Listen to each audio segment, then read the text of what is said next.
Buenas tardes, profesora. Mi nombre es Víctor Mancilla y soy del tercero medio. Vamos con la temática, la eutanasia y con los órdenes y con todas las preguntas que correspondan. ¿Qué es la eutanasia? La eutanasia es la acción o omisión que acelera la muerte de un paciente desahuciado con la intención de evitar sufrimiento.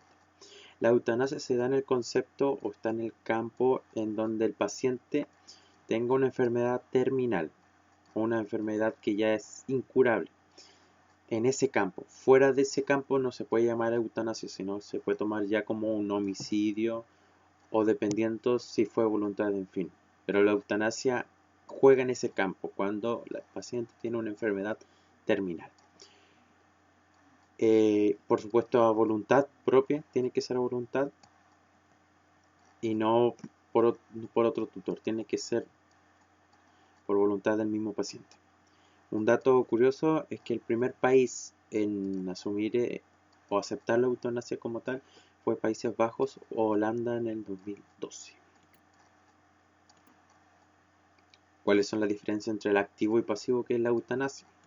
El activo, esta consiste de que de manera directa se interfiere en la muerte del paciente con inyecciones o desconectar las máquinas. Básicamente en donde hay una intervención del doctor en su caso en hacer una inyección, como se dice, o que por orden del paciente digan si no puede, si ya no despierto o cualquier otro problema que lleve desconectar las máquinas del pulmón o algo del corazón, como se ve, dependiendo de la situación, pero cuando ya se interviene para que el individuo ya muera.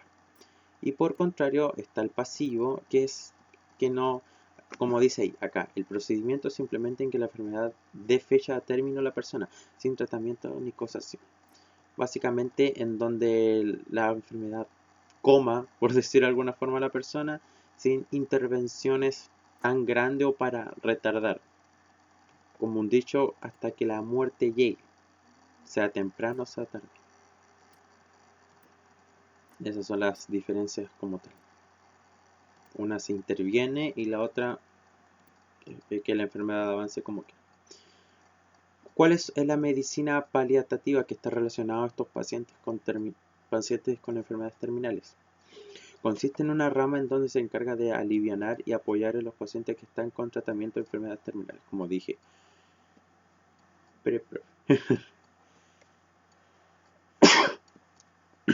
Ya. Como dice, esto es una rama donde básicamente quiere alivianar todo el peso que lleva la enfermedad, las quimioterapias en el caso del cáncer, o en el SIDA, o en fin, para alivianar el dolor principalmente, el sufrimiento con ciertas pastillas, ciertas terapias, en fin, alivianar lo más posible el denso camino de esta enfermedad que aunque no haya final, por lo menos que sea un poco más grato, más aceptable para el paciente. Y las preguntas finales. ¿Cómo se plantea a los cristianos la cuestión ética sobre lo que no hay formaciones bíblicas? Por lo que entendí, los cristianos aceptan en el sentido o tienen un planteamiento del humanismo de la persona en que la muerte va a llegar en el momento que llegue, por decirlo de alguna forma.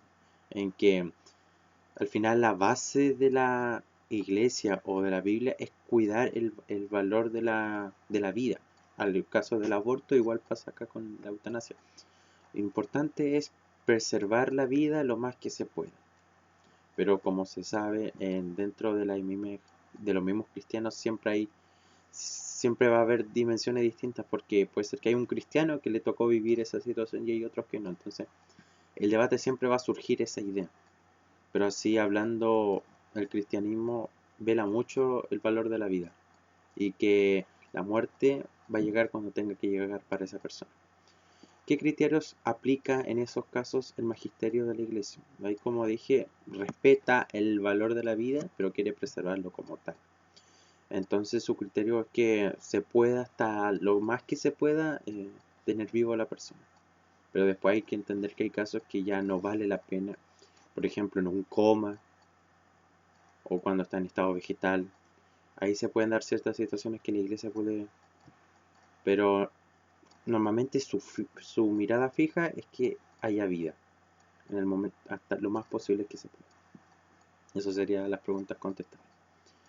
Y bueno, acá termino mi video, me extendí un poco y disculpen, pero ahí está. Muchas gracias.